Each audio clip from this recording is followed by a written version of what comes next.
¿Qué tal amigos? ¿Cómo están? Espero que muy bien. Aquí estamos muy contentos de saludarlos y darles la más cordial bienvenida a otro programa de entrevistas, este que es el programa número 9 de la temporada 7. Saludamos como es nuestra costumbre, buenas noches, buenas tardes, buenos días, dependiendo de la hora en que nos estén viendo o escuchando. Estamos transmitiendo a través de Facebook Live, de YouTube y de LinkedIn. Recuerden suscribirse al canal de YouTube, que es youtube.com/C /entrevistas Omar.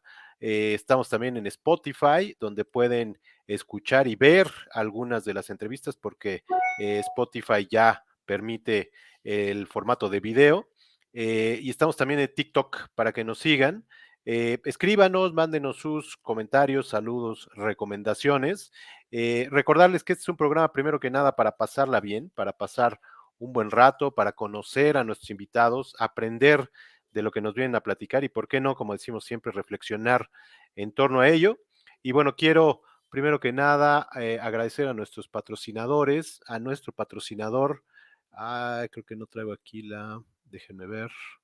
Eh, bueno, ahí están viendo ya a nuestro invitado, pero les platico de nuestro patrocinador, que es Tu Futuro es Hoy. Es un despacho de asesoría patrimonial y financiera, donde pueden encontrar planes de ahorro y protección, planes para retiro, un seguro bien interesante para empresas que es deducible de impuestos. Y bueno, escríbanle por ahí a Miguel Lira, que es miguel@tufuturoeshoy.mx, o su WhatsApp, que es 5543 370276. Pídanle por ahí información y si nombran la palabra entrevistas van a tener por ahí completamente gratis una asesoría financiera. Y bueno, el día de hoy tenemos un gran programa, un programa por demás interesante. Vamos a hablar de muchas cosas, vamos a hablar de medicina, de hematología, de leucemia, de sus síntomas y tratamientos, de la Orden del Imperio Británico, de escritura, de pintura y de muchas cosas más. Y tenemos un gran invitado que le agradecemos mucho que esté aquí, el doctor Alejandro Madrigal. ¿Cómo está, doctor? Muy bien, mucho gusto en saludarlos. ¿Cómo están? Muy bien, muchas gracias. Directamente desde Londres, Inglaterra, Así es. donde lleva, me platicaba, 30 años ya por allá, ¿verdad? Sí, ya 30 años en esta ocasión. Había hecho una pasantía antes, previamente haciendo mi doctorado de otros 4 años. O sea que he vivido más tiempo por aquí que casi en ninguna otra parte de mi vida. Sí, ¿verdad?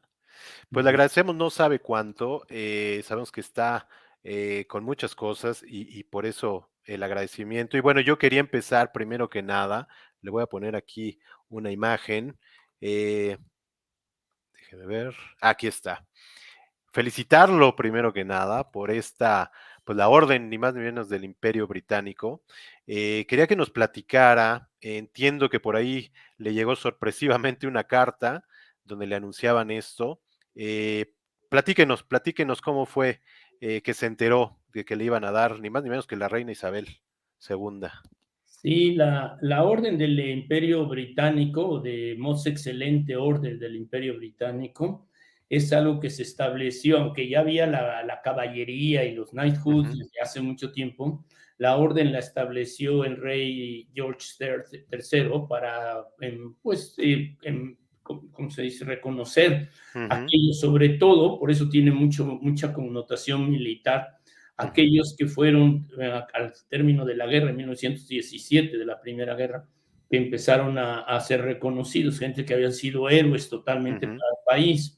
Entonces la Orden de la Más Excelente es toda una congregación de gente pues muy distinguida que durante los años se han ido reconociendo por sus Sí, aportaciones, no solamente en Inglaterra, pero por sus aportaciones al mundo en diferentes campos. sí. Pueden ser hasta en el arte, en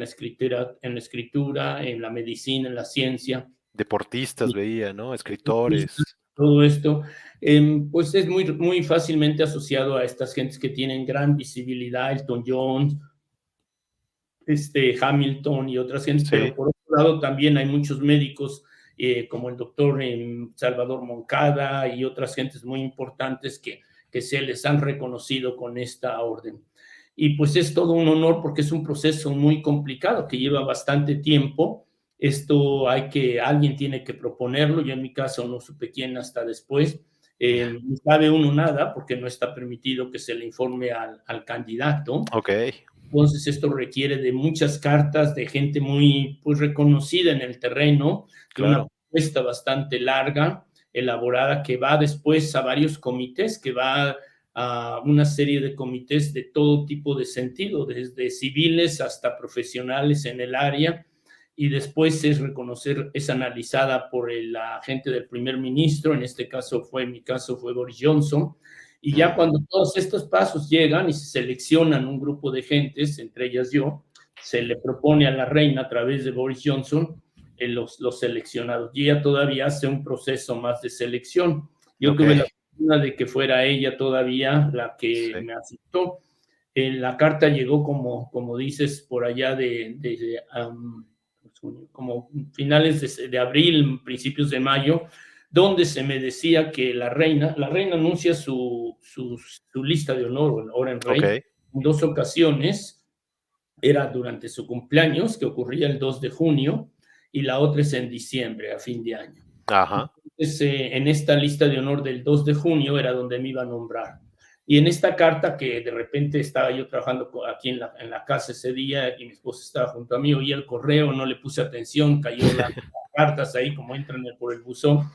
Y ya me acerqué a ver qué era porque fui a otra cosa y vi un sobrecito ahí muy bonito, amarillo, y lo abrí, pues para mi sorpresa, decía que pues la reina, después de un proceso muy específico de selección, se me otorgaba ser Officer of the Most Excellent Order of the British Empire, que por mis contribuciones en el área de la ciencia, de hematología, de la educación a estudiantes, a ujú, promover la salud en el mundo.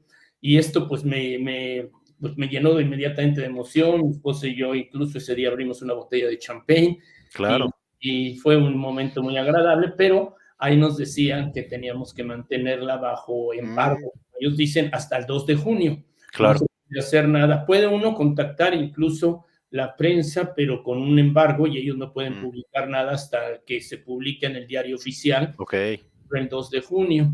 Y esto ya pues ocurrió y después de eso pues vino la espera y el 2 de, ya lamentablemente la reina falleció. Primero fue sí, un jubileo que fue muy glamoroso, luego lamentablemente pues los funerales que también fueron con una pompa y circunstancia como lo hacen los ingleses muy especial. Y ya después la princesa Anne en Buckingham Palace me concedió la medalla y me que eso concedió fue en diciembre, ¿verdad? el 15 de diciembre. Además, me dieron el título firmado, pero ahí sí viene firmado por la reina. Yo creo que de las Ah, últimas mire, cosas que hizo ella. Entonces tengo el título de ella firmado. Es un título muy bonito, con una letra muy antigua, con un inglés muy especial, donde la reina Isabel me concede el grado de esto. Entonces, pues es una distinción muy importante que me permite pues ser de la orden y al ser de la orden tengo ciertos pues privilegios y responsabilidades, obviamente, pero he sido invitado a varios eventos, he ido por ejemplo, hay una misa especial que se hace en San Paul específicamente ok. para todos los de la gente de la orden, donde van de todo nivel, y muchas otras acciones, ¿no? ¿Qué le Entonces, pasaba por la cabeza cuando estaba ya en la ceremonia? ¿Qué pensaba?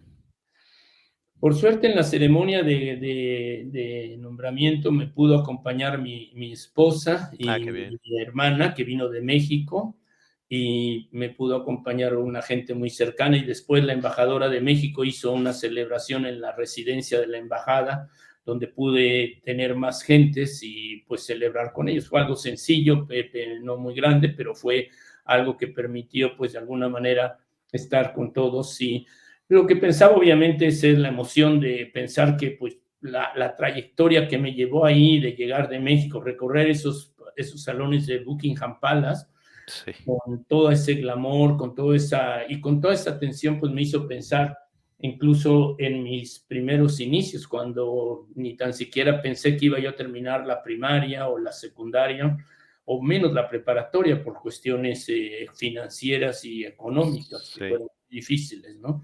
Y después, pues toda una trayectoria de resiliencia que me llevó a hacer muchos logros y tuve mucha fortuna de caminar con gigantes, entre ellos mis estudiantes y otras gentes que me proyectaron mucho, y durante este tiempo pues hemos logrado muchas cosas. Este reconocimiento viene como consecuencia de muchas actividades que he hecho en mi vida, ¿no? Y en mi Claro. trayectoria, que quizá podamos hablar sobre ellas aquí. Sí, sí, sí, yo quería hablar de ello en un momento. Quiero hablar de lo que mencionaba usted, de su infancia y su trayectoria. Quería ahorita empezar un poco con lo que mencionaba usted hace rato, la hematología. Creo que no mucha gente conoce el término y me gustaría que usted pues nos platicara qué es la hematología, qué estudia de manera muy general.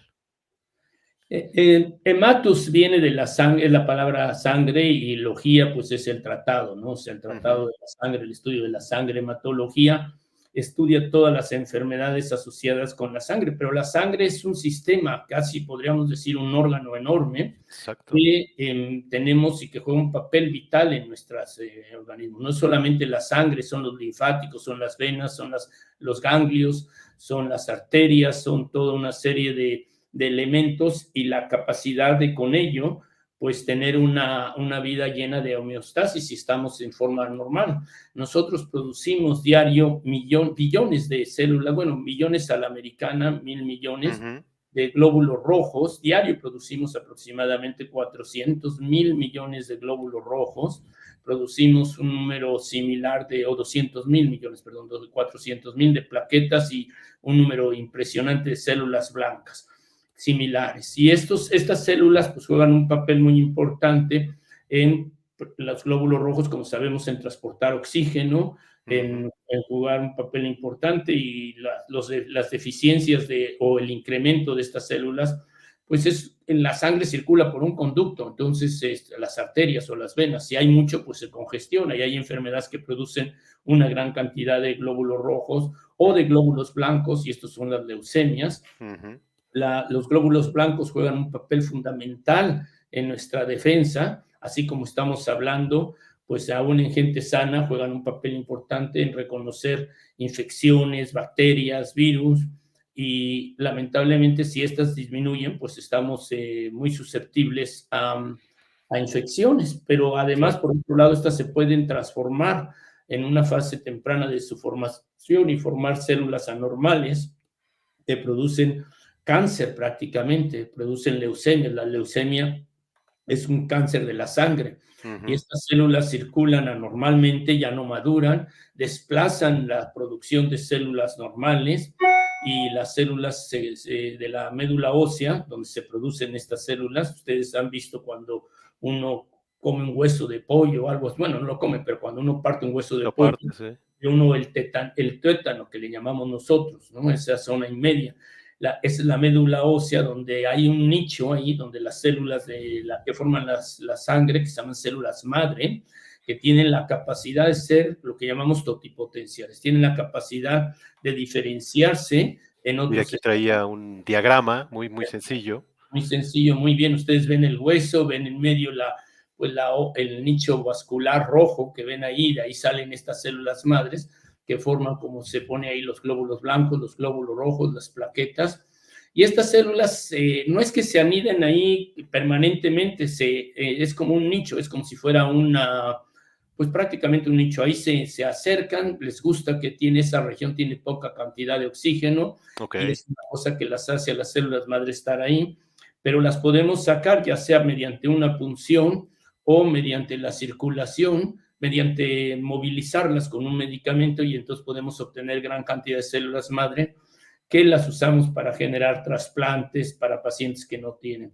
Entonces, estas células en forma normal, como está ahí la imagen, pues tiene la posibilidad de producir células normales, pero también puede diferenciarse a una célula normal. Y ok, esto produce pues las células cancerosas, que llevan ahora a que todas las otras células que están a la izquierda se eliminen, y una gran cantidad de células cancerosas circulan en la sangre. Hay muchos tipos de leucemias, ujú, hay tipos de células que producen cierto tipo de leucemias, algunas de ellas las podemos tratar, otras no.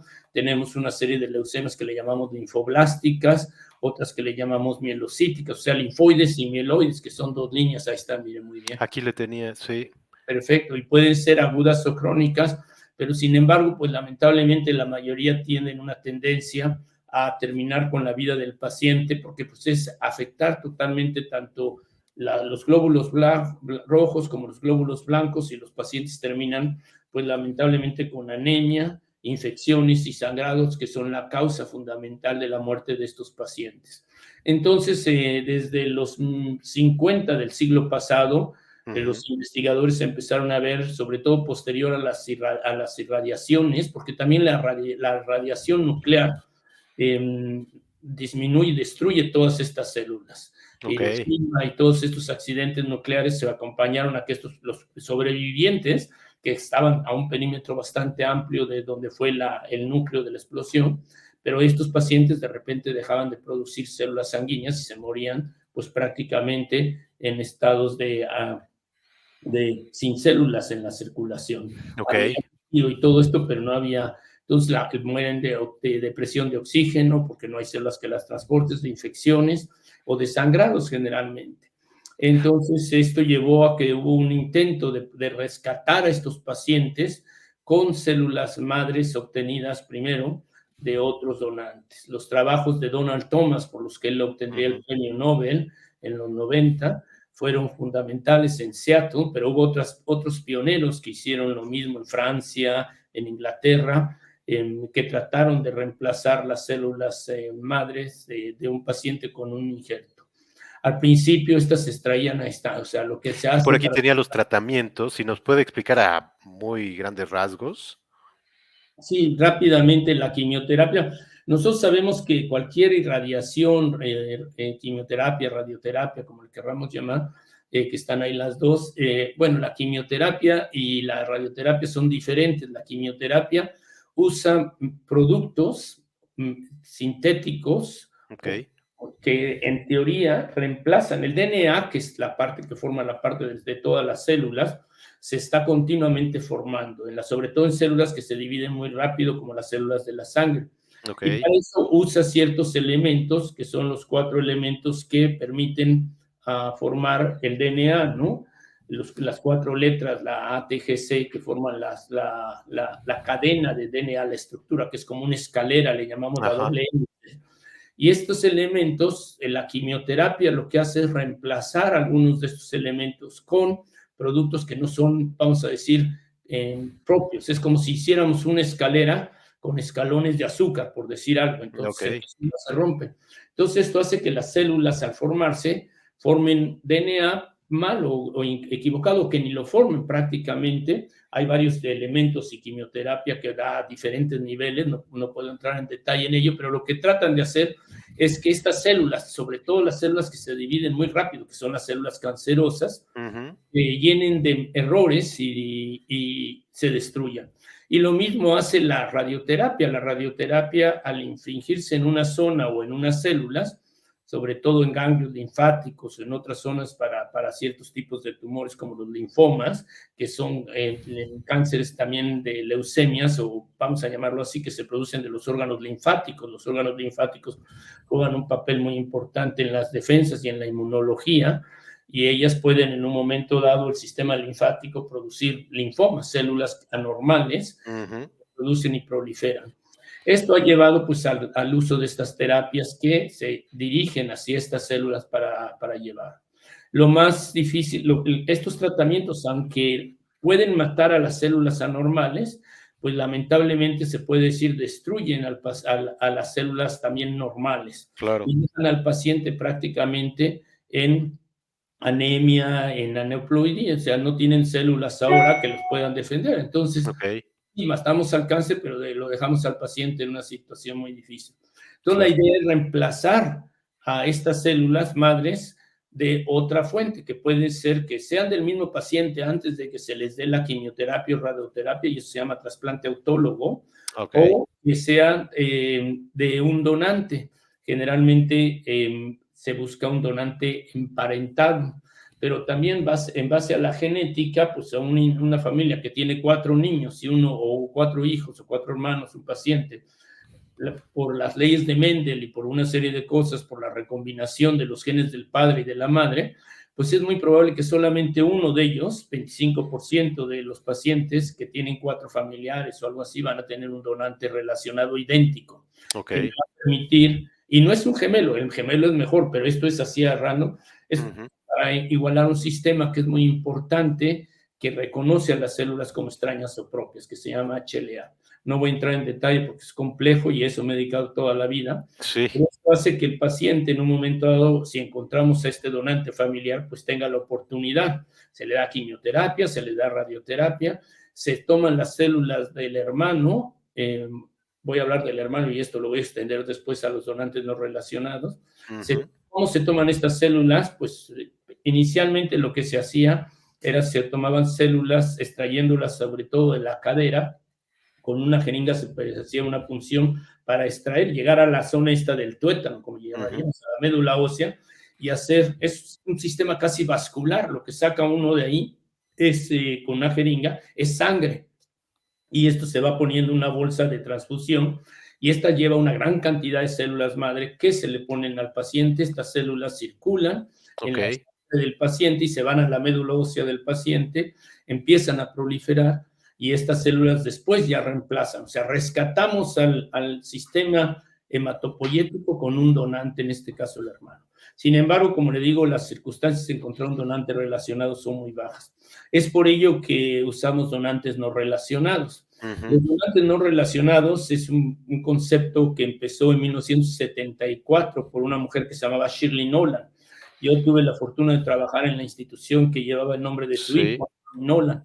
Ella, tratando de curar a su hijo, hizo algo extraordinario en los 70s, cuando nadie sabía o imaginaba exactamente. Aquí la vemos a ella, una mujer extraordinaria, pionera, con una visión enorme, que cuando vino y le dijeron que pues para rescatar a su hijo tenía que encontrar 100,000 o 150,000 donantes para ver si había uno compatible, pues dijo, pues eso es lo que voy a hacer. Y se fue a las escuelas, a los pubs, a las iglesias, a los campos militares, hizo tal campaña. Su libro es precioso, se llama A Kiss Through the Glass, un beso a través de un vidrio, porque el niño pues tenía que estar aislado en una incubadora o en otros lugares. Entonces ella, cuando lo veía, pues le besaba la incubadora, y así llamó el libro, y cuenta su El historia. niño tenía otro padecimiento además de la leucemia, creo, ¿verdad? Él era un diferente de leucemia, pero también afecta la sangre, se llama Wiscon-Aldrich. Ah, Es, exacto. una enfermedad genética que afecta sobre todo las células del sistema inmune, las células blancas. Entonces este paciente tenía este problema, y el paciente sangraba, pero además tenía una capacidad, una susceptibilidad a infecciones muy serias. A ella le dijeron que su hijo, de hecho, cuando nació el primer día, el niño tuvo una hemorragia, Anthony, y murió y lo resucitaron. Era un niño Ok. también con una resiliencia y una resistencia. Luego le dijeron, cuando supieron el diagnóstico, que pues no iba a vivir más de 2 años, y ella siguió peleando. Luego se enteró que se había hecho un trasplante de un donante y se vino a Inglaterra. Ella era inglesa, pero vivía en Australia, y se trajo a su hijo prácticamente en un avión, sangrando y todo, imagínense, en los 70 y tantos, Sí. con una serie de aventuras que cruzó desde Australia hasta acá, y llegó y empezó su campaña. Al principio le dijeron que no podía hacer más noticias y hacer publicidad, porque con el primer trasplante que habían hecho anteriormente se les había inundado los hospitales y Ok. no querían tener esa experiencia porque se saturaron todos los sistemas. Pero ella, al darse cuenta que no había otra manera, se dedicó a hacer todo lo que era publicidad. Demostró afuera de la casa del primer ministro, hizo cosas extraordinarias, y se formó el primer registro, y la gente empezó a ofrecerse, a entender qué era el concepto, porque la gente entendía dar sangre, que también Ah, ya tenía, pero dar médula y entender ese concepto pues era más difícil. La gente pensaba que era trasplantar un hueso, o porque sí, cuando cierto. dicen trasplante de médula ósea se imaginan que es trasplantar un hueso de un lado a otro, y no, es sangre misma. Pero el problema es que si no da uno el donante adecuado, hay que recordar que las células del paciente se han destruido todas, su sistema inmune ya no existe. Entonces estamos trayendo, como quien dice, un sistema inmune del donante, un ejército que lo va a proteger. Pero si ese ejército reconoce al paciente como extraño, va a destruir al paciente. Hay una enfermedad Claro. que se llama injerto contra huésped, porque el injerto que uno está dando al paciente destruye al paciente y le produce una enfermedad inflamatoria severa que pues termina destruyendo al paciente en poco tiempo y lo lleva a la muerte del paciente. Es por ello que es importante encontrar la compatibilidad entre el donante y el paciente, que sean iguales. Y pues esto empezó muy básico cuando ella estaba tratando de encontrar donantes, pero aún así no se encontraba ningún donante. Anthony muere en 79, para entonces el registro ya había proveído 4 o 5 donantes, no me acuerdo bien, y empezó el registro, y actualmente, gracias a lo que ella inició y a lo que yo me dediqué y muchas otras gentes, yo he dado la vuelta 85 veces al mundo, Sí. he estado en todos los países tratando de que haya registros, abriendo, educando, mostrándoles cómo, y gracias no nada más a mí, obviamente hay otras gentes que hemos hecho lo mismo, pero gracias a otros pioneros también en Estados Unidos, en Latinoamérica, incluso en México, pues hay actualmente más de 40 millones de donantes en el mundo. Y además hemos desarrollado otros sistemas de obtener las células madres, por ejemplo, de células de cordón umbilical. Hemos encontrado la manera de usar donantes familiares que no son idénticos, pero Ok. llamamos haploidénticos, porque tienen nada más la mitad. Haplo es la mitad, y esto quiere decir que tiene la mitad de genes compatibles, porque uno siempre tiene la mitad de ya sea de un padre o la mitad de la madre. Entonces, si uno tiene un hermano, muy probablemente vamos a encontrar alguno de ellos que sea por lo menos compatible con la mitad, y estos con otros métodos nuevos podemos trasplantar. ¿Cómo funciona esto del registro que usted menciona? Usted menciona en algunas entrevistas que es como código de barras, ¿es eso? Este sistema que se llama HLA, que todos tenemos, y todas nuestras células de nuestro organismo tienen ese sistema, y es lo que nos permite reconocernos como propios. Ok, Nuestro sistema inmune lo usa para reconocer. Es un sistema proteico que se expresa en las células, son 12 proteínas. Es muy polimórfico, es como decir el código de barra, por eso porque esas 12 proteínas nos dan una identidad propia. ok, Pero en cambio, estas proteínas tienen muchos, vamos a llamarle tabiques, que son aminoácidos. sí, Y en cambio, un tabique ya lo hace diferente, y ya con eso se produce un rechazo. Entonces, usted imagínese una casa que tiene un tabique, con que hay un tabique diferente, pues ya la reconoce. Uno a veces pasa por lugares donde las casas son casi idénticas, pero hay una sí. cosa que es diferente, la puerta, o nunca hay una casa idéntica. Pues así, nuestro sistema inmune, nuestras células todas son idénticas, pero entre la población todos somos diferentes. Ujú. Para encontrar un donante, a veces tenemos que buscar entre esos 40 millones, y a veces, por ejemplo, si este donante viene de una población, por eso es que tuve que hacer tanto tipo de desarrollo en lugares como la India, México, todo, porque los donantes que había inicialmente pues eran caucásicos, de los países que iniciaron los registros en Claro. Inglaterra, en Estados Unidos, en Alemania, y buscar un donante que tuviera ese mismo código de barra para un paciente en México, en otro lugar, era imposible. Oiga, y bueno, todo esto que nos está comentando, de ahí la enorme importancia del Instituto Anthony Nolan, ¿no? Todo lo que se ha hecho ahí, que básicamente, pues usted levantó ese instituto y entiendo que empieza con él, ¿no? Con John Goldman, cuando lo conoce o le manda algunas cartas. Sí, mi querido mentor, yo salí de México, pero entrando primero a Harvard y luego a Inglaterra hice mi doctorado, y luego regresé a Estados Ujú. Unidos, a Stanford. Y estando en Stanford, ya después de casi 35 años de estudios, entre doctorados, pasantías, postdoctorados, John Goldman supo de mí, o mandó primero una carta, yo le contesté, entramos en comunicación, y se volvió mi mentor, un hombre pionero en el trasplante de células madres. Ujú. Él me aceptó a venir a dirigir. No existía había un registro de donantes que empezó Shirley Nolan, pero estaba en un estado, pues no precario, pero muy en párvulos, como diría Claro, un profesor mío también. Y la idea era crear un centro de investigación, un instituto de investigación que apoyara. Entonces yo llegué a esto en 1993, y empezamos de cero, empezamos a crear el registro con, perdón, el Instituto de Investigación, y ahí está, empezamos, conseguimos dinero, ahí ven 1.2 millones, planeamos el edificio, lo diseñamos, hicimos todos los laboratorios, ahí se ve chiquito, pero por otro lado, a un lado se ve otro, y sí. atrás está el hospital, el Royal Free, y fue un centro que pues en poco tiempo se volvió un líder en el mundo. Empezamos a hacer publicaciones muy pioneras, incluso unas de ellas con mis primeros estudiantes de México. Uno de ellos se llama Rafael Argüello, que ahora Sí, es Torreón, por otro ahí que está en esta foto, ¿no? sí, exactamente, ahí está. él está ahí, lo ven ustedes, y están ahí también las estudiantes de las que ven aquí abajo, juntito en la parte izquierda donde están las chicas abajo, está Que esa fue Eurydice. una gran labor de usted también, ¿no? Llevar a muchos estudiantes mexicanos, bueno, y de otras partes del mundo, ¿no?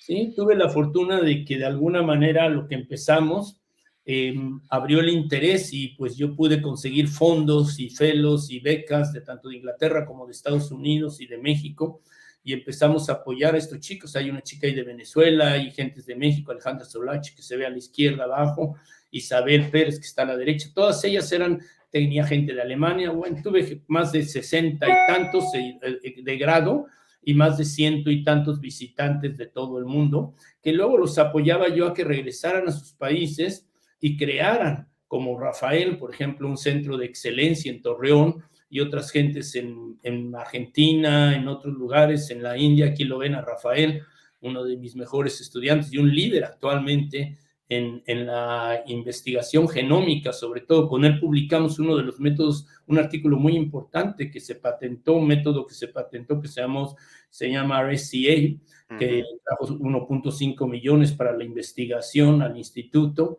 y varios fenómenos que nos permitieron ahí generar varios trabajos. Ese se publicó en Nature Genetics, y el instituto pues ha publicado más de 1000 y tantos artículos. Yo personalmente tengo más de 500 artículos, pero en revistas muy importantes, que es lo importante, como Nature Genetics, PNAS, JXMed, porque los trabajos que hacíamos, y muchos de ellos gracias a estos estudiantes tan extraordinarios que he tenido, y colaboraciones a través de todo el mundo, pues hemos publicado en Lancet, en todas las revistas, se puede decir, importantes de medicina, y nos ha permitido avanzar el campo, avanzar el terreno, hacer innovaciones para que los trasplantes sean más efectivos, y para explorar la posibilidad de que no tengamos que usar trasplantes, que podamos darle la vuelta a eso. Y hay métodos actualmente que se están innovando que permiten dirigir la respuesta del sistema inmune que ha fallado en los pacientes,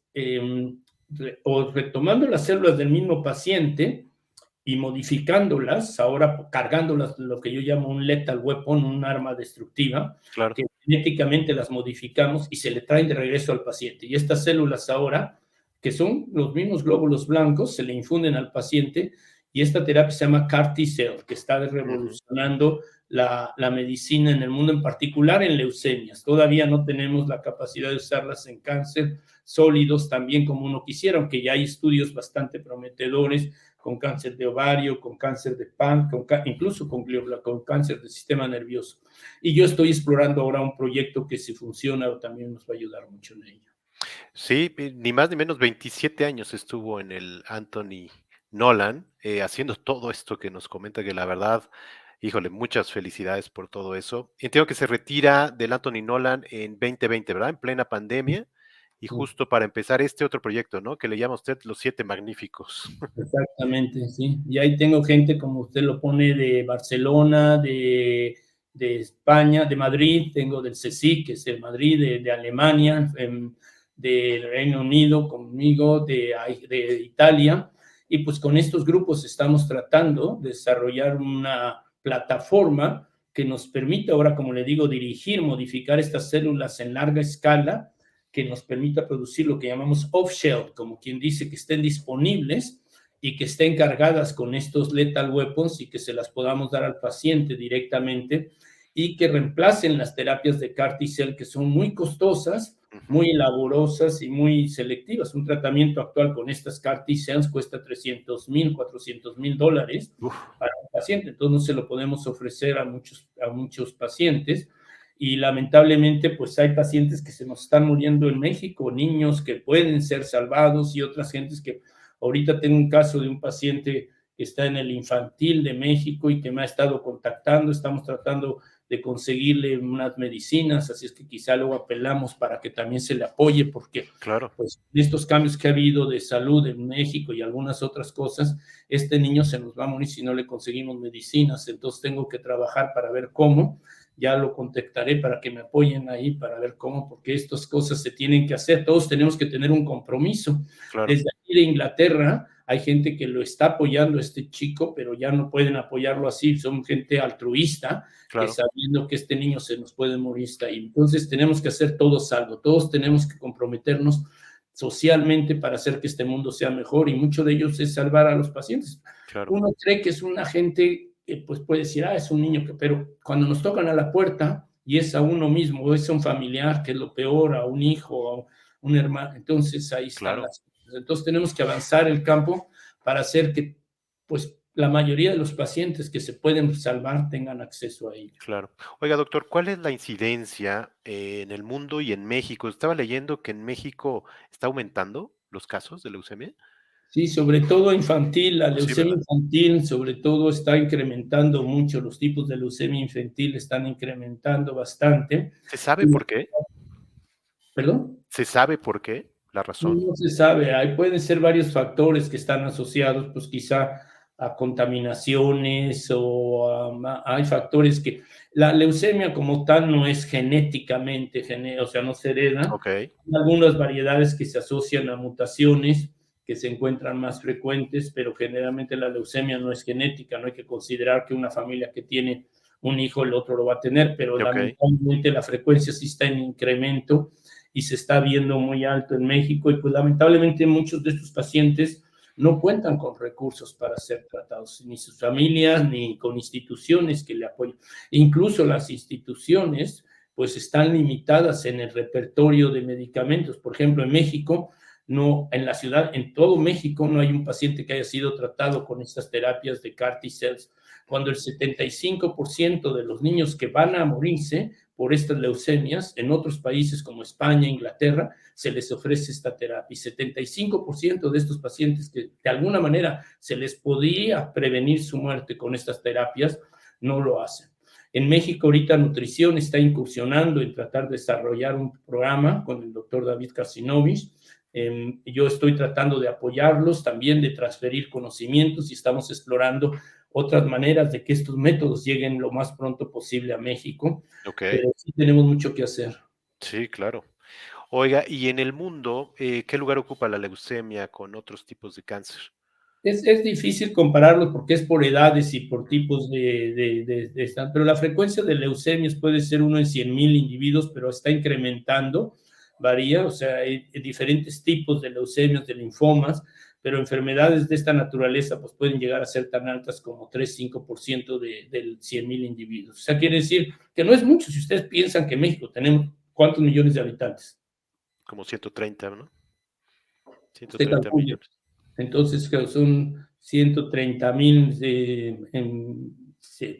de esos son un número insignificante anual. Y los pacientes que lo tienen van a tener la leucemia por varios años hasta que fallece. O sea, no nada más es el número que desarrolla la leucemia día por día, pero el número de casos que están ahí, algunos de ellos entran en remisión con la quimioterapia, algunos de ellos se les puede ofrecer el trasplante de médula ósea. Por suerte hay grupos muy fuertes en México a través de instituciones públicas y privadas que están Claro, ofreciendo el trasplante de médula ósea, que es la única tratamiento curativo hasta el momento, pero todavía tiene una gran mortalidad asociada al trasplante. ok. Entonces, Leía por ahí que muchos de los pacientes son asintomáticos y que por eso es difícil detectarlo a tiempo.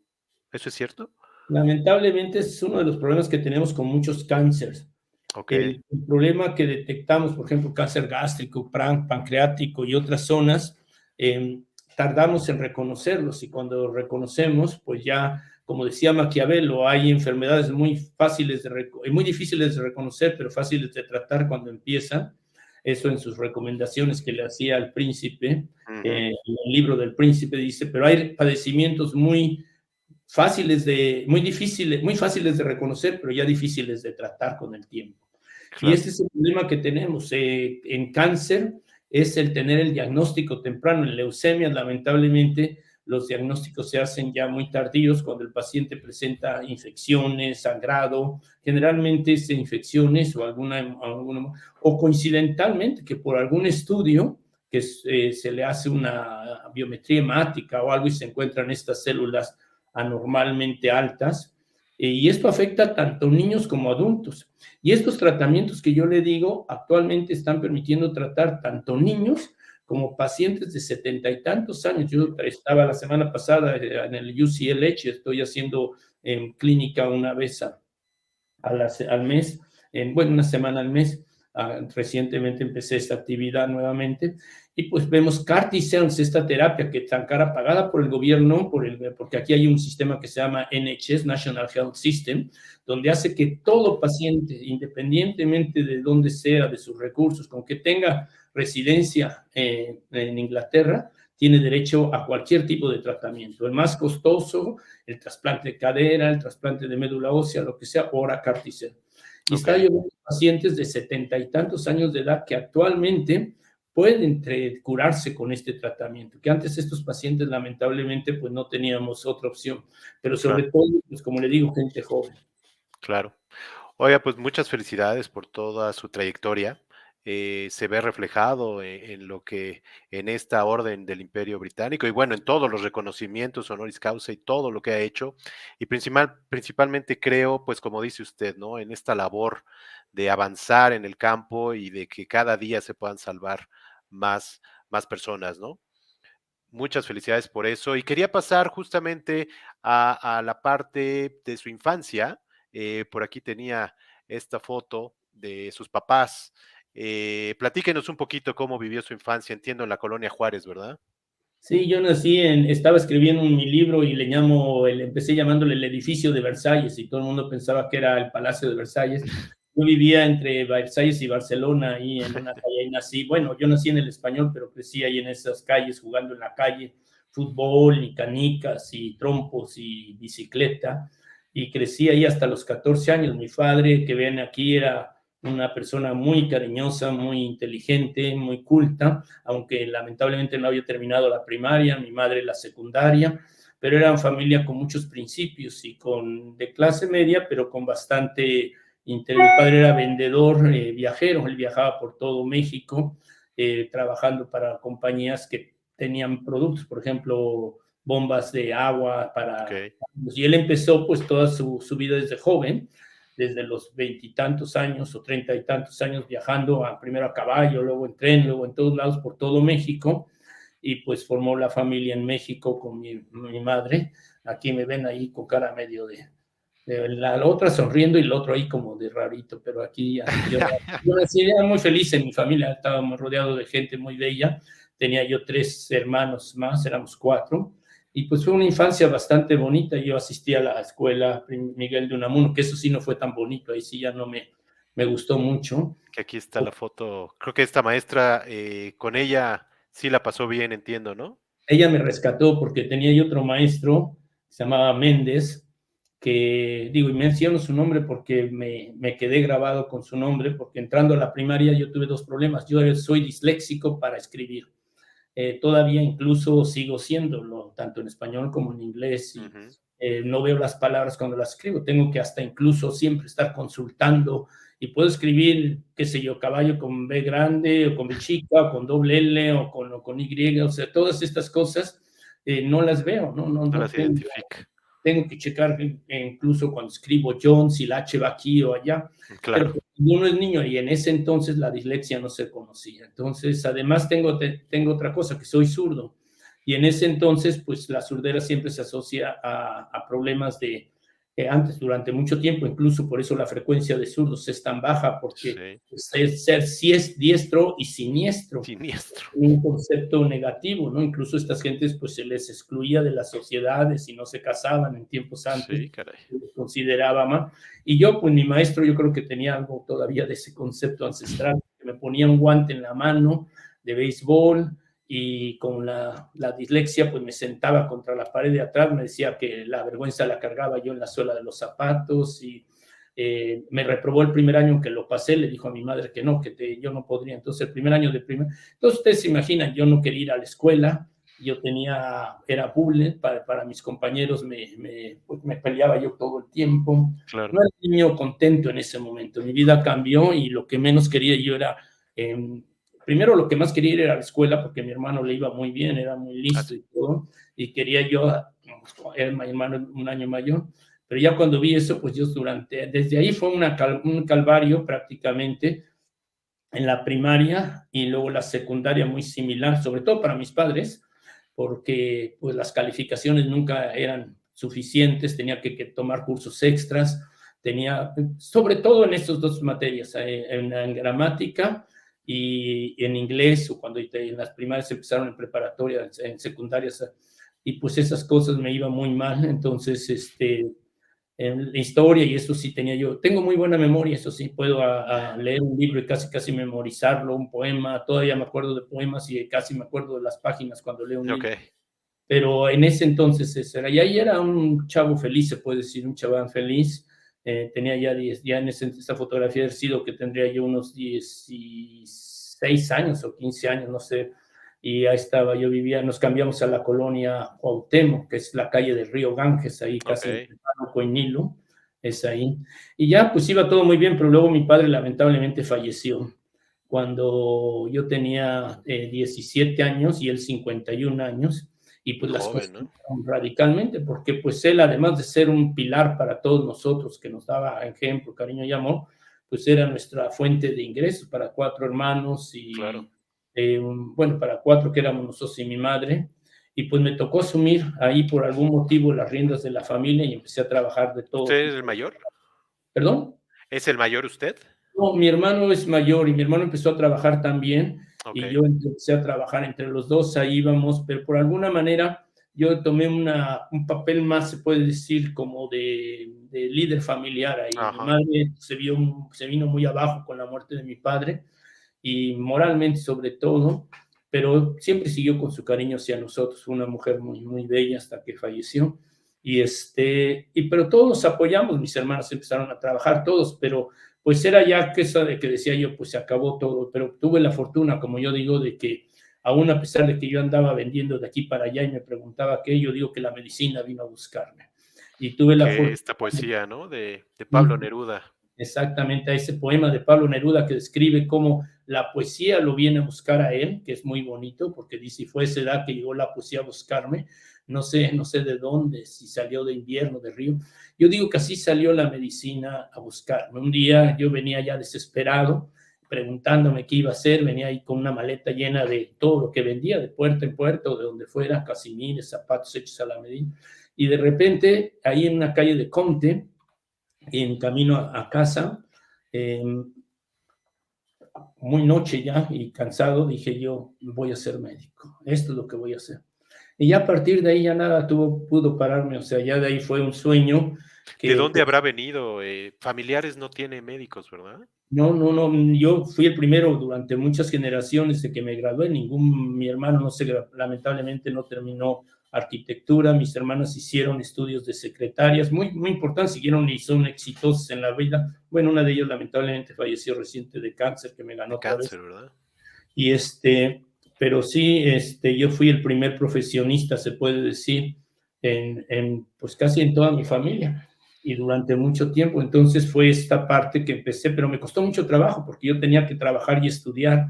Entré a trabajar a la UNAM, me aceptaron en la UNAM con la fortuna esa que para mí eso nunca se ha dejado de ser, como yo digo y lo he dicho muchas veces, que he estado en múltiples universidades excelentes como Harvard, Stanford, Oxford, Ujú. Yale, todas estas cosas, pero para mí la UNAM sigue siendo, sobre todo por el apoyo y la inspiración que me dio, a pesar de que no tenía, yo incluso al principio no tenía ni para pagar la pequeña colegiatura, que es risoria lo que cobraba Sí.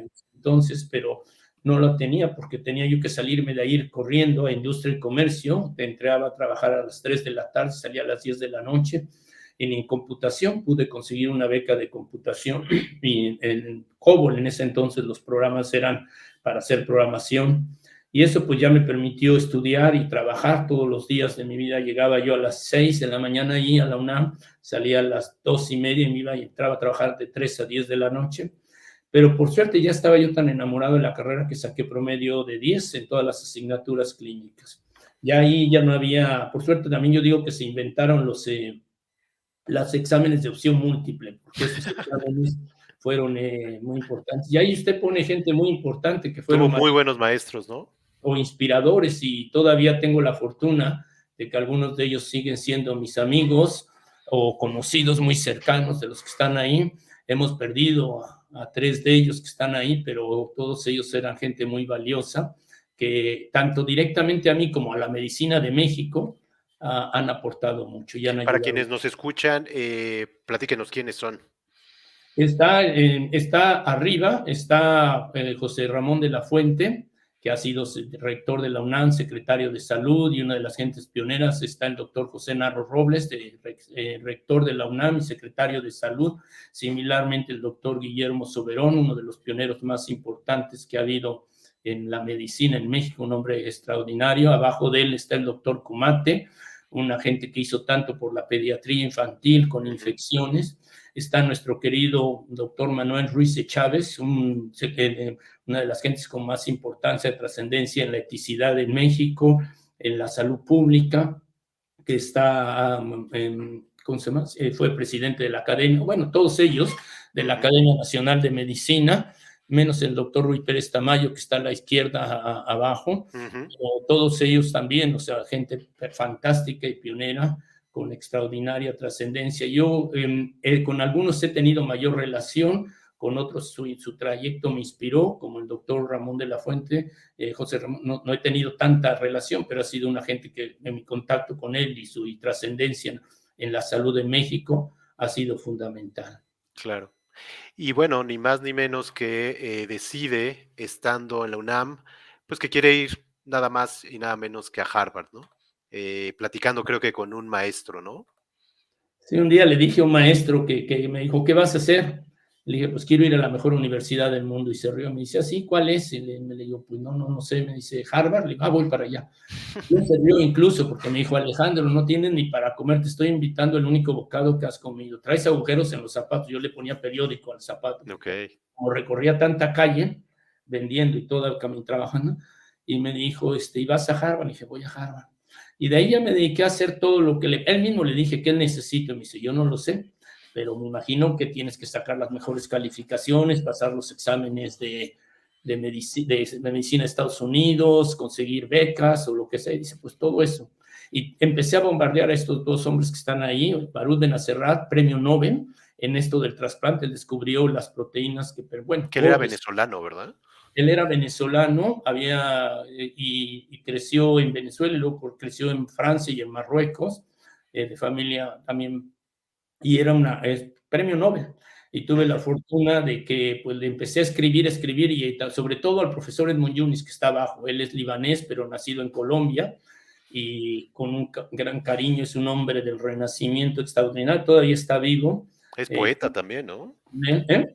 Poeta también. Este escritor es una gente extraordinaria, con una percepción. Los 3 años que pasé y medio en Harvard bajo sus tutelas, para mí fueron inolvidables, porque música, discutíamos sobre Beethoven, sobre literatura, sobre todo. Es una gente que me enseñó, me abrió muchos caminos, me apoyó en mi proyecto.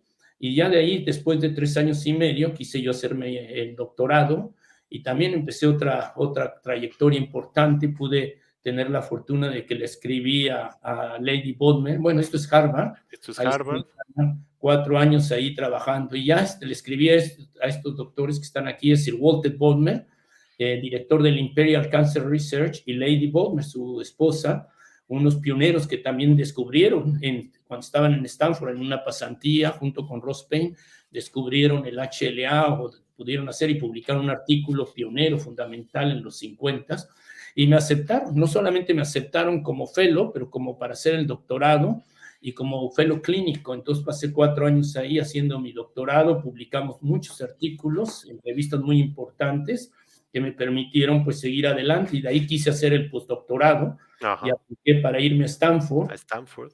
Y también ahí fue también otro Bueno, aquí. eso, y me fui a Stanford, y luego ya de ahí a los 4 años fue cuando ya me ficharon, se puede decir, para venirme a dirigir, y ahí ya me dieron me hicieron profesor titular con una cátedra muy importante, la silla que se llama Víctor Hofran. El profesor Víctor Hofran es uno de los pioneros en hematología, y me dieron su silla, como le dicen aquí, me hicieron profesor titular, y tomé la cátedra en el Royal Free Hospital y en UCLH, y dirigí el departamento de Anthony Nolan. Exacto. Pues muchas felicidades por esa trayectoria. y no contento con toda esa trayectoria, pues usted también escribe. Platíquenos de estas dos novelas, una que se llama Nosotros y que entiendo que es de su familia, ¿no? Que venía por allá de Cantabria, y Sí, este otro, Días de Rabia, que es de un doctor, ¿no? Que hace su servicio social en un sí. pueblo. Sí, en nosotros es una historia como recolectiva de novelesca, un poco porque lamentablemente cuando le empecé a escribir ya no tenía ningún familiar que me contara Ok. la historia. La pequeña que se ve ahí abajo a la izquierda Ujú, y sería mi madre. Ellos están ahí en San Andrés Tuxtla, Veracruz, donde ella nació. Mi abuelo que está ahí a la derecha sentado, él vendría de Santander y mi abuela de las Islas Canarias, de La Palma ujú, y crearon un hotel en San Andrés Tuxtla, pero antes de eso tuvieron plantaciones y fueron, pero luego les fue mal con tormentas, con la revolución, pero hubo una familia también muy unida que llevó a mi madre a tener esa bondad y esa gentileza. Y cuento un poco también la historia de mi padre y un poco la relación, pero luego también cuento la historia de los emigrantes, de las ajá, batallas que tienen que sufrir para venir bueno, todo emigrante que hace que viaja uno de un lugar a otro, pero esa es la novela que describe la historia familiar. Días de Rabia está basado en experiencias que yo tuve durante el servicio social en un pueblo en la ciudad en México. Y ujú, cuenta la historia de un médico joven que haciendo sus pasantías de servicio social tiene que enfrentar un caso que es de rabia en teoría, por eso se llama rabia, pero Días de Rabia también refleja un poco el caos que hay en las comunidades bajo los liderazgos a veces abusivos de las autoridades sí, y bajo también la falta pues, de conocimientos de algunas poblaciones, que no es ignorancia, porque eso es cruel llamarlo así, sino es a veces la inocencia que algunas poblaciones tienen que les permite consentir estos abusos y todos los cambios. Y este médico comprometido con tratar de salvar a un paciente, pues lleva en 7 horas a la historia, ha sido aceptada, presentada en las ferias de libros de Guadalajara, de Londres y de Frankfurt. La feria de sí, Frankfurt es la más importante de todas las ferias y se considera, o estoy tratando ahora de ver si se hace una película.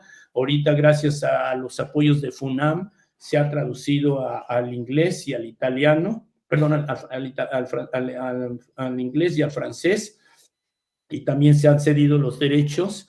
La publica una editorial que se llama Citle en ajá. México. Se puede encontrar en Amazon. Digo, no le hago propaganda, pero que la compren todos. Sí, claro, y yo le empecé a leer la de Nosotros, felicidades, de verdad, muy bien escrita, bien, bien interesante esa historia, como dice, de su familia, pero también de los migrantes. Y bueno, no contento con todo eso, también pinta, corre, veo ahí un telescopio, le gusta la astronomía, un hombre renacentista. De verdad, muchas felicidades, doctor, muchas gracias por este espacio que nos dio. De verdad, dígame, La dígame. única cosa importante decir, pues si hay jóvenes o gente así, que pues a veces la resiliencia es lo más importante que podemos tener en la vida, la tenacidad, la constancia, el soñar y hacer los sueños realidad. O sea, mucha gente yo me encuentro ahora que me dice, es que yo pude haber sido médico, yo quería ser médico, incluso empecé la carrera, pero por esta o por otra razón no pude seguir. Y pues yo internamente sé que todos tenemos una historia diferente, ¿no? No es Ujú, posible que uno pueda decir, pues míreme a mí y mire. Pero la verdad es que yo sí creo que uno puede tocar fondo y aún así hacer las cosas que uno quiere y sus sueños. Y entonces yo les recomiendo a todos los jóvenes, a todas las gentes que se encuentren con duda y incertidumbre de cómo van las cosas, que persigan sus sueños, que tengan tenacidad y que tengan resiliencia. Yo claro, encontré muchas barreras en mi vida, muchísimas que empezaron, como digo, desde la primaria y que yo llegué a pensar que pues muchas cosas no iban a poder ser posibles, ni tan siquiera acabar la primaria, ¿no? claro, Entonces ahora cuando recibí, usted me preguntaba qué pensaba yo cuando me dieron este sí, nombramiento en Buckingham Palace, pues que realmente todas las adversidades se pueden vencer y prácticamente excepto la muerte, porque yo he visto hasta pacientes que yo digo, ya no es posible que este paciente pueda salir, o sea, ya, y los encuentro al otro día y todavía dice uno, pero ¿cómo si está a este nivel tan? Y sí, los he visto caminar afuera del hospital, entonces fíjese, uno nunca debe de dejar de hacer lo que pueda uno. Felicidades claro. por su programa y que tengan un buen día. Muchísimas gracias. De verdad, un gran mensaje el que nos acaba de dar y gran manera de terminar. Muchas gracias. Felicidades. Lo estaremos siguiendo y gracias a todos los que nos vieron o escucharon, ya sea en vivo o en las repeticiones. Muchas gracias. Estén pendientes la próxima semana de otra entrevista. Gracias, doctor. Que esté muy bien. Hasta luego. Cuídese. Hasta luego.